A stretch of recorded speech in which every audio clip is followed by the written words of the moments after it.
Well, hi, everybody. Bob Schwartz here. I am with Dr. Anne Jensen here. This is, we're talking about one of the post-conferences seminars that you can attend. We want you to learn a little bit about it. And Anne is coming with us. I'm recording this at 7 o'clock at night, and you're at 10 o'clock in the morning, 14 or 15 hour difference. You're going to come all the way to us in New Mexico, right? Yeah. Yeah, so you guys got to come and see Hopefully. her because she's coming all the way. All right. So, Anne, tell us the top 3 things participants are going to learn at the seminar on HeartSpeak.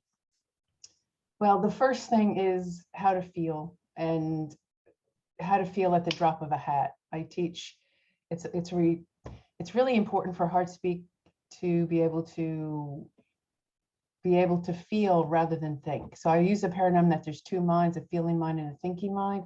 We're going to give our thinking mind a rest, and we're going to feel our way free of whatever's ailing us. So feeling is a one big thing. Also, along with that, for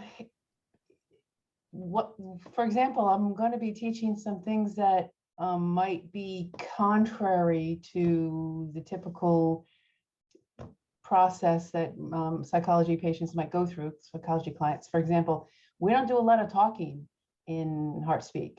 Instead, we do feeling. So I'm going to give some background and research about why you need to limit the amount of talking so that you're allowed to feel. And of course, the most important, I'm going to teach you how to do HeartSpeak, which is you can use on yourself, you can use on clients, you could use on anyone, really. Yeah. So did you want to tell us a little bit about how you work with feeling and thinking? And I have to say, it's kind of really cool that you're talking about less thinking as somebody who's in their head a lot. I like to think, but feeling is important. Yes. And we grew up like that. We grew up being, told that, to value thoughts above everything else. So it is a bit of a challenge for some people to actually tone that down a bit and start to feel, because I believe that it feels like to me that both minds work on a seesaw sort of situation, where when you're thinking, you're feeling less. And when you're feeling, it's hard to think. So if we tone down the talking, we could actually dive into the feelings a bit better. Yeah. And are you familiar with Ian McGilchrist's work?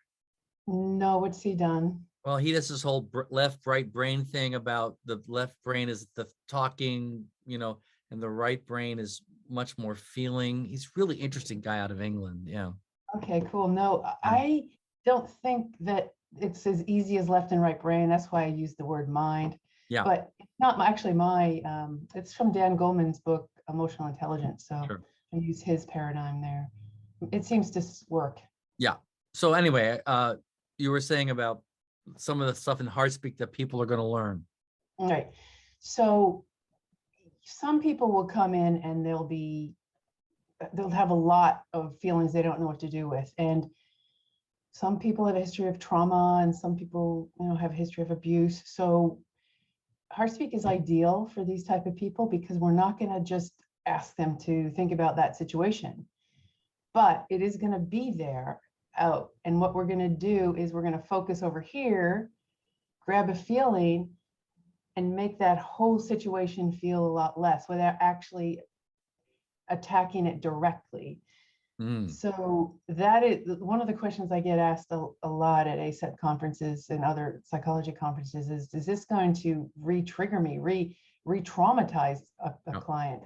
And been tracking adverse events with HeartSpeak now, and there hasn't been one adverse event reported in 7 years. And I'm not saying there isn't, but we haven't had a report of it. There could be. And also, you're not asking someone to delve into the whole big mess, just one feeling at a time. I can handle the fear. Just the fear I can do. Okay, the fear is less. Okay, what's next? Okay, some sadness. Okay, now we're just going to look at sadness. We're not going to worry about the whole big picture, but that eventually is going to become smaller and less traumatic. So it's a little more indirect in a certain way. It is direct because, yes, Indirect. it's indirect. Yeah. Yes, it Yeah. is indirect. You're not going, think about the trauma. You're kind of No. going, well, let's focus on this sensation or feeling you have in your body. And then you do some work with them in a way that Yes. gets that to process and Yeah. shift. Yeah, in most cases, we're not asking the people to bring up the past, although it may come up. What we're doing is working in the present. What's troubling you now? It could be a behavior, a phobia or something that I don't want anymore. It could be a physical symptom that seems to recur. Oh, it recurs more when you're having stress.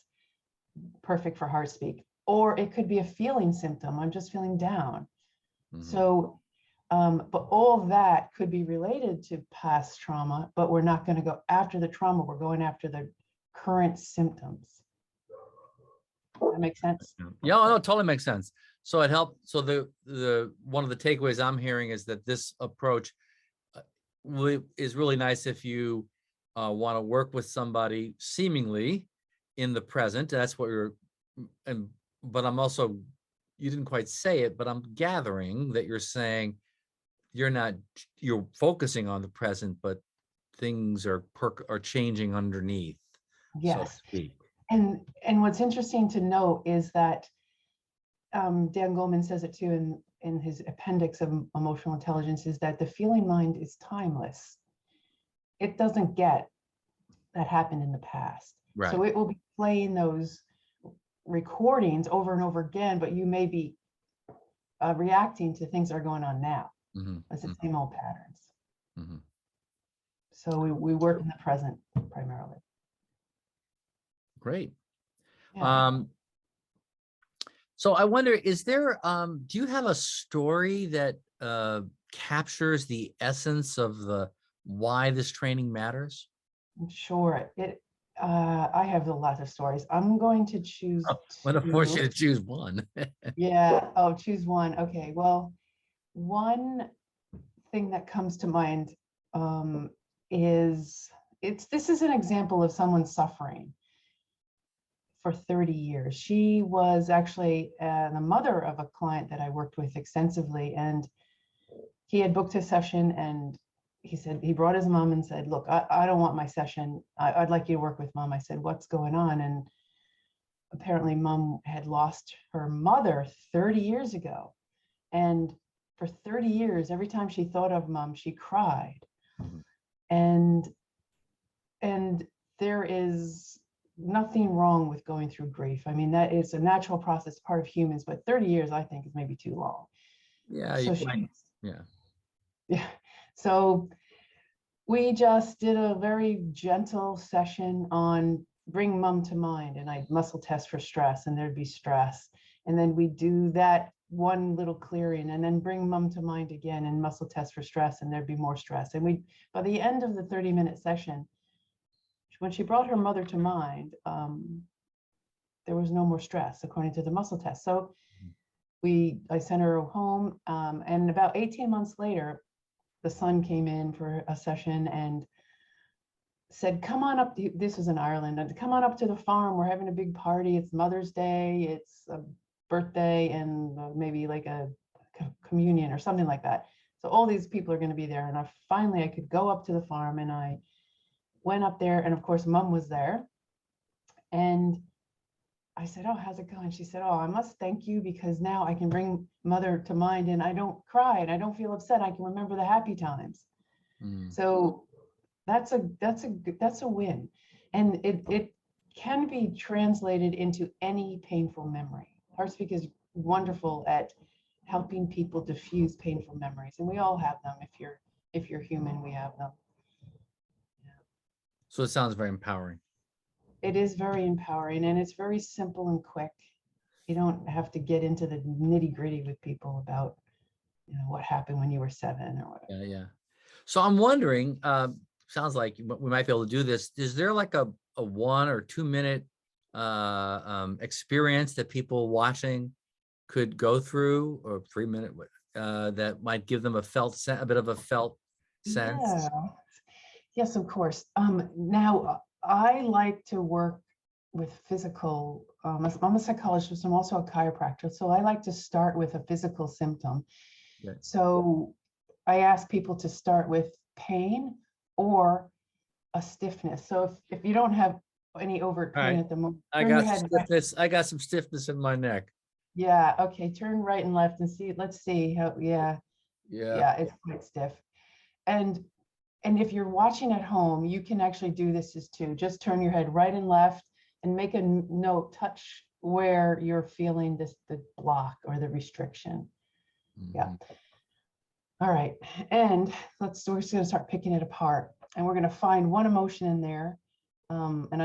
Afterwards, I'll explain a little bit about how that works, why it works the way it does. So we're going to pick out of there an emotion and urge, the urge to fight, flee, freeze. So the urge to freeze is the very first thing in the stress response that animal does. So the urge to freeze is hide. This is what freeze feels like. Oh no. Can you feel that? Everyone feel that. Feel the freeze. It's like you don't want to, it's like a kid under the covers or under the desk. All right. And then I'm going to guide you through clearing it. You ready, Bob? Yep. Okay, so we're going to take a specific posture. We're going to come into a ball, like you're under the covers, Mhm. and look for that urge to freeze. The urge to freeze. I don't like this. I just want to stay here. I'm scared. I don't want to be here. Maybe there's a threat. I just want to be away from it. Maybe if I'm still and I'm quiet, they won't notice and I'll be safe. Keep looking for freeze and looking for that urge to freeze, and only come out of hiding. Only sit up with your eyes closed when you're ready to come out of hiding, when it feels safe to come out of hiding. Eyes closed, and then we're going to take an open posture, shoulders back, chest out, palms open and up, and whatever it was you're hiding from, we're going to let it go now. And then also we're going to start expanding. We're going to expand our consciousness to include the whole room you're in, and then the whole building, out to the street, to the whole neighborhood. Keep expanding. And then to the whole town or suburb, the whole region. Keep going to the whole state or province or territory. Keep going. Whole country, whole planet. Keep going. Past the moon. Keep expanding your consciousness past every planet in the solar system. Then to the whole galaxy. Ah, feels good. And then keep going to the whole universe, past every star and out there, known and unknown, and enjoy that expansion for a moment, that expansive feeling.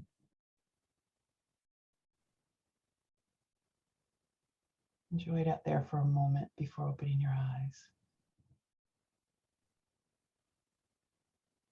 And then without saying anything, just turn right and left. That's a little bit better. Yeah. Bit better, yeah. Yeah, and just briefly how that works. It works on the idea that long-term memory, we don't actually, in neuroscience, we don't know where long-term memory storage is. We know how it works in the brain, but Yep. we don't know where it is. And there's a theory that I really like, that it is actually stored in the fascia. Mm-hmm. So if we release that implicit memory, which is actually a feeling from our mind bodies, then that fascia will release and we get relief that way. Mm-hmm. That's a very brief explanation of how HeartSpeak works. So how does that feel there? Yeah. Yeah, no, it definitely feels looser. Yeah. So I'm a chiropractor as well. I mostly do HeartSpeak now, but I do still do a bit of adjustments, and it blows people away. I just adjusted them, and can make a change in their bodies by doing some feeling. Yeah. All right. Well, I think that's about all the time we have. So thank you. I think this is it definitely is a little different approach to things, I think. And people are going to use some you use muscle testing as part of it. It seems like. Yep. Mm-hmm. Yes. So if you are a little bit deficient in muscle testing, you can always go online, and I teach it on an online format. before the course, and we'll have a very brief little lesson in muscle testing during the course. But better if you come in and be okay with muscle testing. Good. Yeah. All right. So, folks, there are three great choices for post-cons. This is one of them. If this calls to you, maybe this is the one you should come, but you should definitely take something. Come to New Mexico. It's going to be great. Anne's going to be there, and looking forward to seeing everybody. See you So there. that's all. See ya.